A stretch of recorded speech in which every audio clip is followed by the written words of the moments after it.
எடப்பாடி பழனிசாமி அவர்கள்கிட்ட சில கேள்விகளை கேட்கணும் அப்படிங்கிறதுக்காகத்தான் இந்த வீடியோ. அதிமுகவின் பொதுச் செயலாளர், இன்றைய எதிர்க்கட்சி தலைவர் அப்படிங்கிற பட்டங்களை எல்லாம் வச்சுக்கிட்டு இன்று எழுச்சி பயணம் சென்று கொண்டிருக்கும் திரு எடப்பாடி பழனிசாமி அவர்களே, 2026 தேர்தலில் உங்களுடைய திட்டம் தான் என்ன? நீங்கள் திமுகவை வீழ்த்தி ஜெயிக்க வேண்டும், முதல்வராக வேண்டும் அப்படிங்கிறதுக்காக நீங்கள் வேலை செய்கிறீங்களா? இல்லை அதிமுக என்ற கட்சி நம்மக்கிட்ட இருக்கணும்ப்பா, அது இருந்தால் போதும்ப்பா அப்படிங்கிறதுக்காக நீங்கள் வேலை செய்கிறீங்களா? இரண்டாவதாக, பாஜக கூட்டணிக்கு நீங்கள் முழு மனசோடு தான் போனீங்களா? இல்லை இந்த திமுக காரங்கள்லாம் சொல்கிற மாதிரி உங்களை மிரட்டி பாஜக உங்களோட கூட்டணி வச்சுட்டாங்களா? 2026 தேர்தலில் பாஜக கூட்டணியுடன் தான் சந்திக்க வேண்டும் அப்படிங்கிற அந்த முடிவோடு தான் இந்த கூட்டணியை நீங்கள் அமைச்சிங்களா? மூன்றாவதாக, 2024 தேர்தலையே நீங்கள் பாஜக கூட்டணியை முறிச்சிட்டீங்க. அப்போவே நீங்கள் என்ன சொன்னீங்க அப்படின்னா, மெகா கூட்டணி அமைக்க போகிறோம் அப்படின்னு சொல்லிக்கிட்டு இருந்தீங்க. அப்போ இருந்து இப்போ 2025 ஆச்சு, 2026 தேர்தலும் வரப்போகுது. இப்போ வரைக்கும் அந்த மெகா கூட்டணி எங்கே இருக்குன்னே தெரியல. நீங்கள் அந்த மெகா கூட்டணியில் யார் தான் வரணும்னு விருப்பப்படுறீங்க? இப்போ உங்களோட வரேன்னு சொல்கிறவங்களுக்கு நீங்கள் மரியாதை கொடுக்கறது கிடையாது, அவங்கள மதிக்கிறதே கிடையாது, அவங்கள கண்டுக்கிறதே கிடையாது. ஆனால் அதிமுக பக்கம் வரமாட்டேன்னு சொல்கிறவங்ககிட்ட தான் நீங்கள் தவம் கிடக்குறீங்க அவங்கெல்லாம் வரணும்னு. ஒருவேளை அதுதான் உண்மைன்னா அதையாவது உருப்படியாக சொல்லிடுங்களேன். எங்களுக்கு அதிமுக கூட்டணியில் இந்த கட்சிகள்லாம் வரப்போகிறாங்க, வந்துடுவாங்க, அவங்களுக்காகத்தான் நாங்கள் வெயிட் பண்ணுறோம் அப்படின்னு கொஞ்சம் தெளிவாக சொல்லிடுங்களேன். இப்போ சமீபத்தில் கூட நீங்கள் பேசுகிறபோது ஒரு பிரம்மாண்டமான கட்சி அதிமுகவுக்கு வரப்போகுது அப்படின்னு நீங்கள் பேசுகிறீங்க. அதெல்லாம் என்ன சும்மாவா? மக்கள் என்ன முட்டாளா? ஏங்க உங்கள் கூட ஒரு கூட்டணி இருக்குது. இன்றைக்கி அதிமுகவுடைய வாக்கு சதவீதம் 23%. தேசிய ஜனநாயக கூட்டணி பாஜக உள்ளிட்ட தேசிய ஜனநாயக கூட்டணியின் வாக்கு சதவீதம் 18.5%. இந்த இரண்டும் சேர்ந்தால் கூட நீங்கள் திமுகவை வீழ்த்த முடியாது அப்படிங்கிறது நிதர்சனமான உண்மை. அதற்கு இன்னும் நிறைய வேலைகள் செய்ய வேண்டியிருக்கு. ஆனால் நீங்கள் என்ன பண்ணுறீங்க? இந்த கூட்டணியவே கலைச்சி விட்றீங்க. உங்கள் கட்சியையும் நீங்கள் பலப்படுத்துறது இல்லை, இந்த கூட்டணியையும் நீங்கள் கலைச்சி விட்றீங்க. அப்போ உங்கள் திட்டம் தான் என்ன அப்படிங்கிறது தான் நம்ம மாதிரியான சாதாரண மக்களுடைய கேள்வியாக இருக்குது. நாலாவதாக, திமுக கூட்டணி எடுத்துக்கிட்டிங்க அப்படின்னா அந்த கூட்டணியில் இடமே கிடையாது. ஆனாலும் ஸ்டாலின் அவர்கள் என்ன பண்ணுறாரு? தேமுதிகவை எப்படியாவது பிக்கப் பண்ண முடியுமா? பாமகவில் வேறு சண்டை நடந்துக்கிட்டு இருக்கு, அதுலேருந்து ஒரு குரூப்பை நம்ம இழுத்தரலாமா? இப்படியெல்லாம் யோசிச்சுட்டு இருக்கார். இத்தனைக்கும் இப்போ இருக்கிற கூட்டணி இன்டாக்டாக இருந்தாலே அவங்களால 2026 ஜெயிக்க முடியும் அப்படிங்கிறது உண்மை. இன்றைக்கி இருக்கிற நிலைமையில் அட்வான்டேஜ் டிஎம்கே தான். ஆனாலும் அவர் என்ன பண்ணுறாரு? எப்படியாவது இவங்களையெல்லாம் பிக்கப் பண்ணும் அப்படின்னு பார்க்குறாரு, உள்ளே இழுத்து போடணும் அப்படின்னு பார்க்குறாரு. அது மட்டும் இல்லாமல் இருக்கிற கூட்டணி கட்சி தலைவர்களையெல்லாம் ரொம்ப அனுசரணையாக அரவணைச்சு போகிறார். எல்லாத்தையும் போய் சந்திக்கிறாரு. அவங்க கட்சிகளோட மீட்டிங்கில் போய் இவர் கலந்துக்கிறார். முக்கியமாக அதை பார்க்கணும் நீங்கள். கம்யூனிஸ்ட் கட்சி மாநாடு நடந்ததுன்னா அங்கே ஸ்டாலின் இருக்கார். விடுதலை சிறுத்தைகள் கட்சி மாநாடு நடந்ததுன்னா அங்கே ஸ்டாலின் இருக்கார்.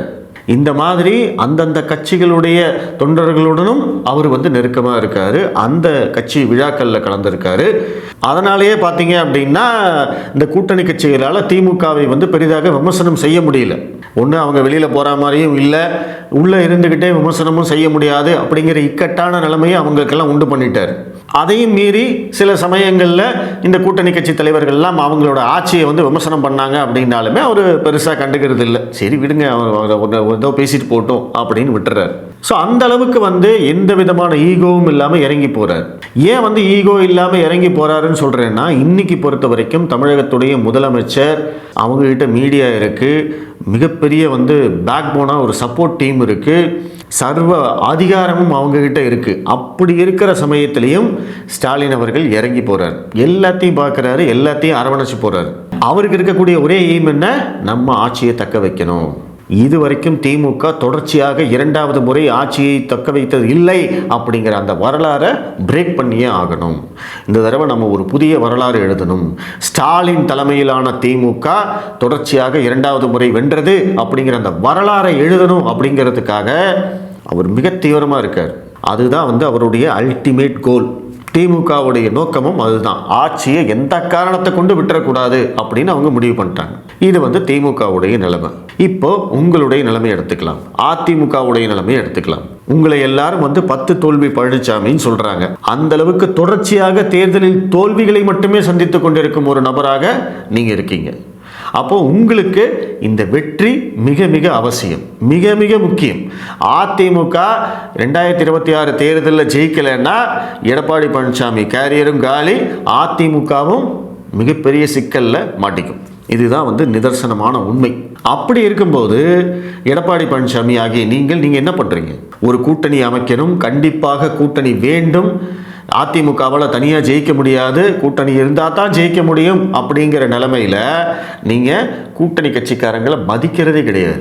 யாரையும் நான் நேரில் போய் பார்க்க மாட்டேன், யாராக இருந்தாலும் என்னத்தான் பார்க்கணும். அப்படி என்ன உங்களுக்கு ஈகோ? ஏன் உங்களால் வெளிப்படையாக பேச முடியல? பாஜக தான் எங்களோட கூட்டணியில் இருக்காங்க, தேசிய ஜனநாயக கூட்டணியில் இருக்கும் அனைத்து கட்சிகளும் எங்களோட கூட்டணியில் இருக்காங்க, நாங்கள் எல்லாம் ஒன்றா சேர்ந்து தான் தேர்தலை சந்திக்க போகிறோம், பாருங்கள் நாங்கள் எல்லாம் ஒன்றா இருக்கோன்னு ஒரு விழாவையோ அல்லது ஒரு போராட்டத்தையோ ஏற்படுத்தி அந்த மேடையில் எல்லா தலைவர்களையும் ஒருங்கிணைத்து இந்த கட்சிகளை சேர்க்கும் வேலைகள் ஏதாவது ஒன்று செஞ்சுருக்கீங்களா? நீங்கள் ஒன்றுமே கிடையாது. அப்புறம் எப்படி ஜெயிப்பீங்க? கூட்டணி இல்லாமல் ஜெயிக்கிற அளவுக்கு அதிமுக இன்றைக்கி பலமாக இருக்கா? கிடையவே கிடையாது. ஏற்கனவே 2021 தேர்தலிலேயே ஓபிஎஸ்ஸையும் டிடிவியையும் கழட்டி விட்டதற்கான பலனை அதிமுக அனுபவித்தது.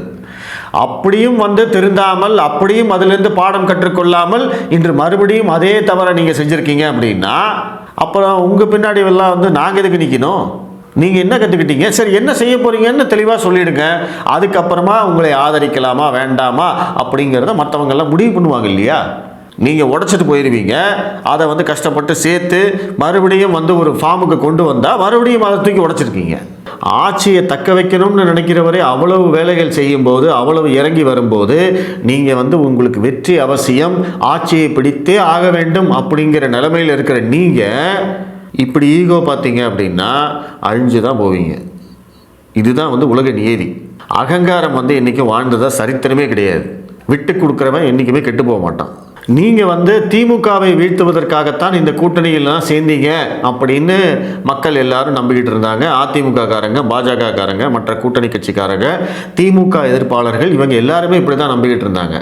ஆனால் இப்போ நடக்கிறது எல்லாம் பார்த்தீங்க அப்படின்னா நீங்கள் பாஜகவை வீழ்த்துவதற்கு தான் இந்த கூட்டணியில் சேர்ந்திருக்காரோ அப்படிங்கிற சந்தேகமே எங்களுக்கு வருது. ஏன்னா நீங்கள் வந்ததுக்கப்புறம் என்ன ஆயிருக்கு அப்படின்னா, நீங்கள் இந்த தேசிய ஜனநாயக கூட்டணி அப்படிங்கிற அந்த கூட்டணி 2024 தேர்தலில் உங்களையெல்லாம் மீறி அண்ணாமலை தலைமையில் அந்த கூட்டணி உருவாக்குனாங்க.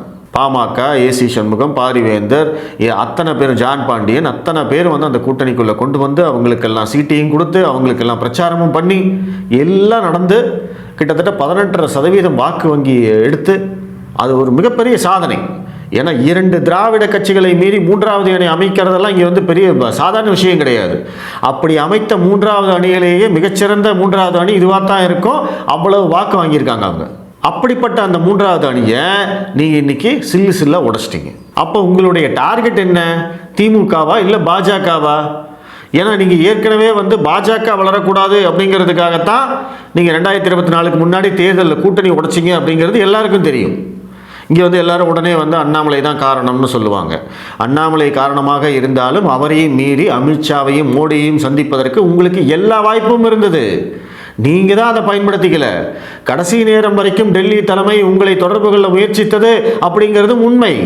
அந்த கூட்டணியை அமைக்காமல் போனதற்கு ஒரே காரணம் என்ன அப்படின்னா, அதிமுகவும் பாஜகவும் சேர்ந்து 2024 தேர்தலை சந்தித்தால் தமிழகத்தில் பாஜக காலொன்றி விடும்.